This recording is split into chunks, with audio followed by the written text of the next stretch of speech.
글쎄요, 상식적으로 보면 한국도 금리를 같은 스탠스로 올리는 게 맞겠죠. 근데 사실 지금 우리 경제가 그렇게 넉넉한 형편이 아닙니다. 일단 경기가 경제 성장률이 좀 떨어지고 있고 뭐 실업률도 그렇죠. 또 이런 상황에서 금리를 올린다는 것은 이게 잘못하면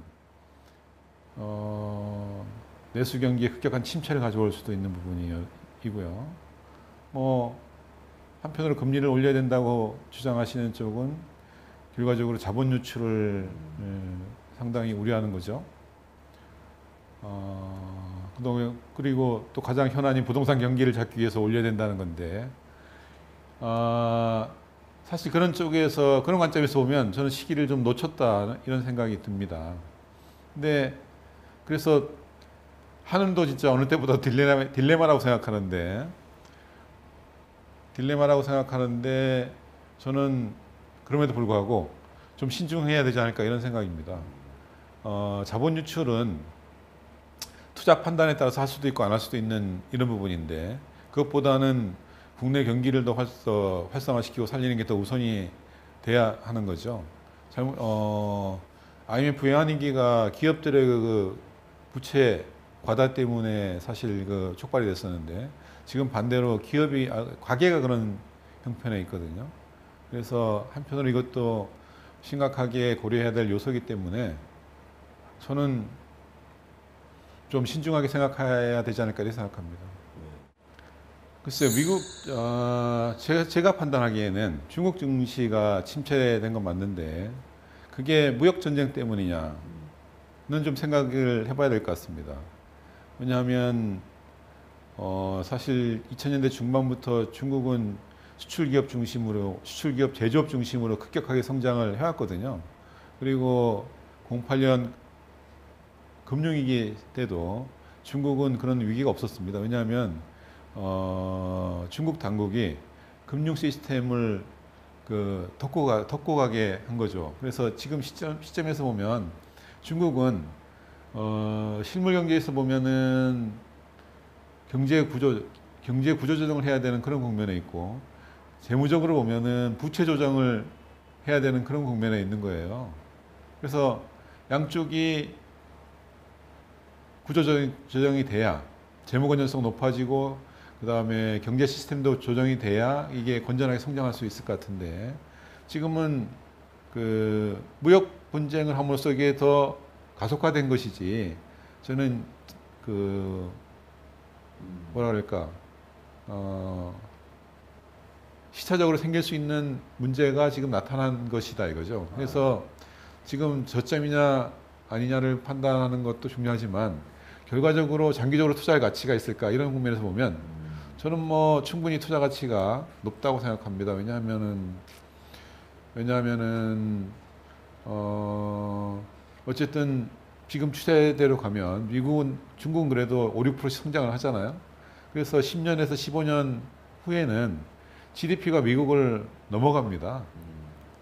그리고 반도체 외에는 뭐 우리가 모든 산업 부분에서 다 경쟁력을 따라잡힌 상태고, 그래서 장기적으로 보면 충분히 경쟁력이 있다. 하지만 지금은 그런 중국의 내부적인 문제 때문에 주가가 싸져 있는 상태이니까, 결과적으로 시장을 볼 게 아니고 거기도 마찬가지로 세계 시장을 선점할 수 있는 기업들을 지금 시점에서 투자를 한다면, 또는 우량주 포트폴리오를 담고 있는 펀드를 투자한다면, 저는 충분히 투자 가치가 한국보다는 오히려 더 높은 게 아닌가 이렇게 생각합니다. 당연히 해야죠. 왜냐하면 저희들의 투자 목적이 국적을 불문하고 우량 가치주에 장기 투자해서 투자 수익을 소액주주들과 같이 공유한다, 이런 개념 아니겠습니까? 근데 국내는 뭐 아시다시피 지금 인구 감소와 이게 성장률 감소 이런 문제 때문에 계속 그 국내에서만 투자해서는 이렇게 목표하는 수익률 내기가 어렵고요. 그래서 저희도 지금 성장하는 기업을 찾아서 계속 해외로 나가려고 하는 그런 시도를 하고 있고요. 리서치를 거의 국내 거의 반반의 에너지를 집중해서 리서치를 계속 하고 있습니다. 그래서 향후 5년 내에는 저희 포트폴리오 중에서 최소한 20-30%는 해외 주식으로 운용하려는 계획을 가지고 있습니다. 예, 저는 이제 가치가 시장에서 실현될 것이다 이런 걸 굳게 믿고 있고요. 지금도 역시 말씀하셨듯이 상당히 어려운 국면을 지나고 있죠. 거기다가 지금 사이클상 가치주들이 이게 안 좋은 시기이기도 하고, 그 다음에 경기 국면에서도 보면은 내수 침체와 이게 뭐 고용 악화, 소비, 투자, 고령화 이런 부분 때문에 역시 이제 사이클이 겹쳐가지고 꿈이 있는 주식이 여전히 각광을 받고 있지 않습니까? 근데 한편으로 보면은 엄청난 유동성이 국내에 풀려 있는데 그 돈은 지금 부동산으로 가 있는 거죠. 예, 부동산으로 가 있고, 그래서 사실 진퇴양난인 국면에 사면초가 진퇴양난 이런 국면에 있습니다. 근데 과거 경험상 보면 결국 이런 때 투자해서 사실 잃어본 적이 없어요. 단기적으로 보면 이게 그 손해 보는 것 같고 꿈이 없는 것 같고, 그런데 결과적으로는 가장 가치가 있는 자산이 미래 꿈이 적다는 이유로 상당히 싸게 거래해야 되는 국면인 거죠. 특히 우리나라 사람들은 더군다나 이게 투자 성향이 상당히 짧고 단기이기 때문에 그게 이런 안 좋은 국면에서는 더 가속화되거든요. 그래서 이제 안 좋은 건데, 제가 보기에는 조만간 이게 반전될 가능성이 상당히 있다고 보입니다. 그리고 시간이 지나면서 성장률은 낮아지지만 우리나라 기업들의 배당 수익률은 계속 올라갈 가능성이 많거든요. 그리고 장기 그 실물 자산 측면에서도 보면 부동산보다는 세후 수익률이 우량 기업의 주주 가치가 훨씬 더 투자 가치가 높아요. 예, 이런 게 부각이 되면 아마 스마트머니부터 이제 옮겨올 가능성이 있고요. 그다음에 장기적인 그 한국의 GDP 성장률 둔화를 계속 우려하고 있는데, 이게 대북 관계가 좋아짐으로써 새로운 또 성장의 돌파구가 생길 가능성도 있고요. 이러면은 지금 가장 우려하는 게 우리가 일본을 닮아간다는 것인데, 일본하고 다른 게 하나 있는 거죠. 2,500만이 살고 있는 그 70년 동안 열리지 않았던 북한이란 미지의 세계가 있습니다. 우리가 가보지 않은 길이기 때문에 어떤 가능성이 있는지 모르는 거죠. 그래서 그런 걸 고려한다면 지금은 적극적으로 여유자금을 이런 한국 기업에, 우량 기업에 투자할 때고요. 마찬가지로 저희 펀드도 그런 기업들 다 담고 있기 때문에 저는 지금은 어렵지만 시간이 지나면 반드시 좋아질 것이다. 이런 가능성을 가지고 있고, 설사 좋아지지 않는다고 하더라도 연초에 우리가 전쟁 위기가 있을 때 전쟁 일촉즉발까지 갔었죠. 네. 그때 코스피 바닥 라인이 2200선이었습니다. 이미 바닥 라인은 검증이 됐다는 거죠. 그래서 시간만 걸릴 뿐이지 하방 경직성이 상당히 확보된 이런 국면에서는 투자를 주저할 이유가 없다. 이렇게 말씀드립니다. 저는 적극적으로 노후 자금의 그 운용 목표는 쉽게 말하면 마르지 않는 샘을 만들어야 되는 거 아니겠습니까? 마르지 않는 샘. 절대적으로 그 유가증권 시장을 이용해야 된다고 생각하는데,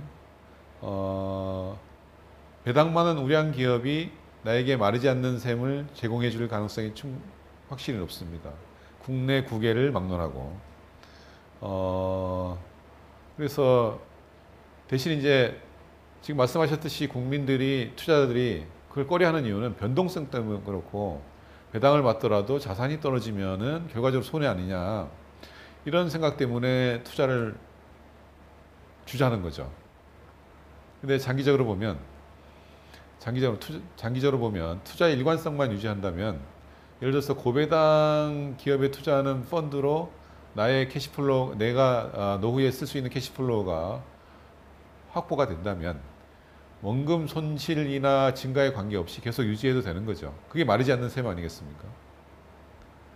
그렇게 해서 이분해서 생각하면 되는데, 우리나라 사람들은 합산해서 생각하니까 그게 잘 계산이 안 되는 거예요. 그래서 그런 걸 방지하기 위해서는 제가 경험상 보면 주식을 고배당 우량주를 50 내지 60% 투자하는 혼합형 펀드와 그 다음에 리츠 자산, 예, 수익률이 세후 수익률이 5, 6%, 실현 수익률이 5, 6% 나오거든요.